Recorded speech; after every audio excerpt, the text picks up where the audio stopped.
Oh, good. Okay, you picked up. You know me, I'm spiraling. I read something, I have to talk about it. What are you doing?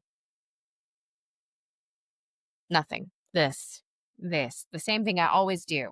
And I'm spending my free time reading stuff that I didn't know, and now I have to vent about it. Are you ready? All right. Do you have like 10 minutes? 10 minutes? Okay. Are you ready for Thursday? Yeah. I mean, as ready as I can be. Holidays are stressful, but they're always worth it. Anyway, all right, sit down.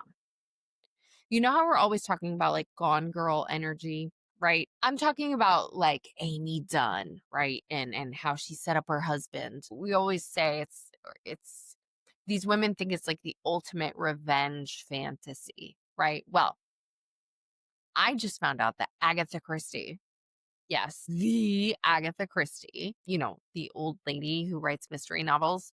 Yeah, she basically invented Gone Girl in real life in 1926. I don't know what's going on with all the scandal in the 1920s, but I'm here for it. We're going to talk about it. And the level of petty of Agatha, almost inspirational. Despicable, but almost inspirational. Okay.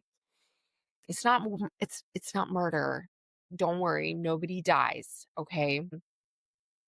Unless you count a man's ego, which in this case was completely destroyed, which is arguably, I don't know. So okay, let me just set the scene. It's 1926. Like I said, okay, we're 100 years ago. Again, we're going back 100 years. Agatha Christie at this time is 36 years old. She's already famous. She had written a book at this point called The Murder of Roger Ackroyd. It had just come out. Success. She's rich, but personally, Agatha is going through it. Okay. Her mom had just died. She's stressed.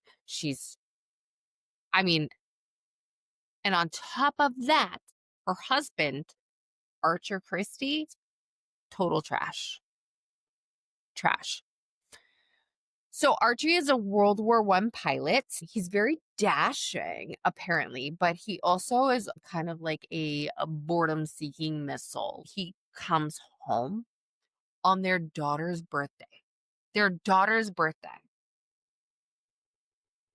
Strike one, daughter's birthday. Okay. But on that day, he looks at Agatha and he says, "Hey, babe, we need to talk." "Oh, yeah. Happy birthday, sweetie. Happy birthday. I want a divorce." And why does he want a divorce? Well, it's because Archie here has fallen in love with a 25-year-old secretary named Nancy Neal. Remember that. Okay. So Agatha, obviously, devastated. Okay, she does beg him to stay for the sake of their daughter. Her name is Rosalind. He says no, and he's mean about it. Like, he's just mean about the whole thing. He actually goes off that night to spend the weekend with friends, aka Nancy, in Surrey. And Agatha snaps. She snaps. You know what she does? On December 3rd, the night of December 3rd, around 9:45 p.m., Agatha goes upstairs. She kisses her sleeping daughter. She packs a small suitcase. She gets in her car, okay, and drives off into the dark. Like one of her mystery novels. She just drives off into the dark, leaving everything behind, including her daughter, which I don't love, Aggie. I don't love this, but I'm going to see where the story goes, right? The next morning, everyone wakes up, finds Agatha missing. Chaos, obviously. A witness finds Agatha's car, and babe, the scene is staged. It's staged. Okay. Agatha's car is found hanging off the edge of a chalk pit. I don't know what a chalk pit is, but that's where her car was found. Okay, just imagine like car nose down, like almost off the cliff. Okay, hood up. I don't know what this is, but you get it. Okay, lights of the car on, right? The door, the driver's side door swinging open.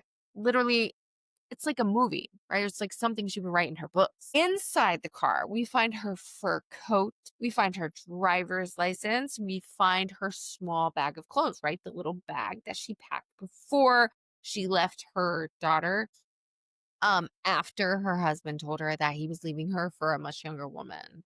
Remember all of that on her daughter's birthday? Remember we talked about that? Yeah. But what they didn't find in the car was Agatha. There was no Agatha. No Agatha. Okay. Now, if you're the police, what do you think? Once you especially start getting some background information, right? Husband, mistress, younger, the husband did it. Okay.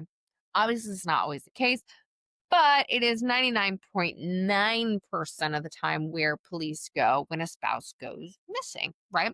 The husband. Let's talk to the husband. The police immediately lose their minds, though. This actually becomes the first like celebrity trial by media ever. It's on the front page of the New York Times. Like, this is a big deal. The British Home Secretary actually gets involved. They launch the biggest manhunt in British history to date. Okay. I'm talking 1,000 or more police officers, 15,000 volunteers are out here looking for Agatha. They are using airplanes to scour the countryside for her body. They are dredging lakes. They are looking for this woman. They bring in bloodhounds. And here's the tea. Like I said, they were so desperate, obviously, but they suspected Archie. They suspected Archie did this so that he could be with his younger mistress. They tapped his phone. They followed him absolutely everywhere he went. Archie couldn't go to the bathroom without a reporter jumping out from behind a bush somewhere. His little affair with Nancy Neal, blown wide open. Everyone knew. Nancy had to go into hiding. She couldn't take the heat. Archie's reputation was completely shredded, completely demolished. He was public enemy number one at this time. Okay. But wait, girl, no, wait, it gets weirder. Listen, the police were so stumped at this point, they actually started going like supernatural with their theories. You know who they reached out to? Ever heard of Sir Arthur Conan Doyle? Yeah. You heard of him? Yeah. They reached out to the guy who wrote Sherlock Holmes, who was apparently somewhat of a spiritualist. He took one of Agatha's gloves that the police had given him and he took it to a spiritual medium to try and physically locate Agatha. The medium actually held Agatha's glove and reportedly said, "She is alive, but she is dazed." Turns out the medium, or the ghost spirit speaking through the medium, completely right. Absolutely right. I want you to imagine 1920s in Harrogate, which is apparently like the Hamptons of England in the 1920s, right? Fancy hotel and spa. A woman checks in. She arrives to this hotel with no luggage, says that she is from South Africa, and she starts living her best life. She's buying new clothes at the hotel boutique. She's getting massages and facials. She's playing bridge in the lobby at 5 p.m. every evening. I made the 5 p.m. part up, but the bridge part is for real. This woman's going to the ballroom in the hotel and doing the Charleston every night. People at the hotel are reading newspapers with Agatha's face posted all over them. They're looking at this, dancing, massage getting, boutique buying lady, and they're saying, wow, ah, she looks a lot like that missing writer. And Agatha, sitting right next to him, is also reading that same paper, sipping some Earl Grey, chilling. She's living it up. Okay. Here's the detail that sends me into orbit, though. Okay, she had to check in under a name, right? When you check into a hotel, you have to give them a name. She checked in as Teresa Neal. She used the last name of her husband's mistress. Babe, imagine the level of psychological warfare. This woman is playing levels and levels above everybody else right now. She's doing this intentionally. Every single time she signed a receipt for her gin and tonic, she is signing the name of the woman who ruined her marriage. It was a breadcrumb, very specifically for Archie. It was her saying basically, like, I know what you did, and I'm going to use her name while I spend your money. Finally, the hotel musicians, right, the band, they end up being the ones to call the cops because they're looking at this woman dancing in their ballroom every night and they're like, this really looks like the lady on the missing posters. The police call Archie at that time and they say, hey, we think we found her, but we need you to come down here and like give us a positive, identity. So Archie drives all the way to Harrogate. He walks into this hotel dining room where Agatha is, and she's just sitting there reading a book, minding her own business. Archie walks up to her, and Agatha looks up, cool as a cucumber, and she just waits. Like, do you have something to say, sir? She doesn't scream. She doesn't cry. She doesn't cause a scene. In fact, according to witnesses, she's literally looking at this man like some acquaintance that she just hasn't seen in a while. Right? Like, yes, do I know you? That kind of energy. When the press starts to swarm them, they're like, where were you? Why did you do this? Agatha says, I don't know. I don't remember. Yeah, she claimed amnesia, a fugue state. And she says, I must have hit my head and forgot who I was for 11 days. Yeah. Now, doctors have actually debated this for years. Some say that Agatha may have actually been in a dissociative fugue state due to all the stress and the trauma, which fair. She was stressed. She was traumatized. But girl, come on. You checked into that hotel under your husband's mistress's last name. Okay. You knew exactly how to drive to that luxury spa. You knew exactly where that was. Listen, I think Miss Agatha here knew exactly what she was doing. No shade. Just saying. I think she knew exactly what she was doing. I think that she wanted to show Archie, well, really punish Archie by making him the most hated man in England for about a week and a half. And it worked. Petty Betty.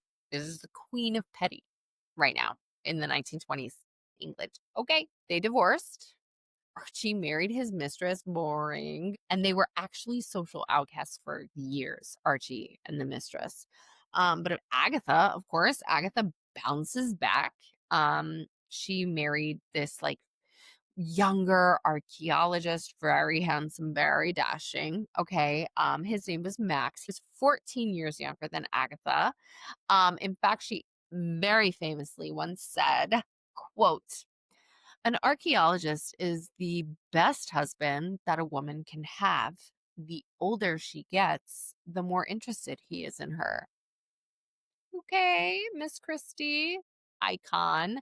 She never spoke about that 11 days ever again. She literally wrote an autobiography and completely skipped that chapter of her life. It didn't exist. She took the truth to her grave. Right.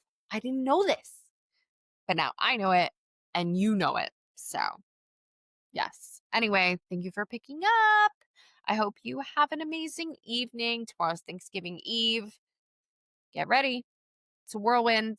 Anyway, love you so much. I'll talk to you soon. Bye.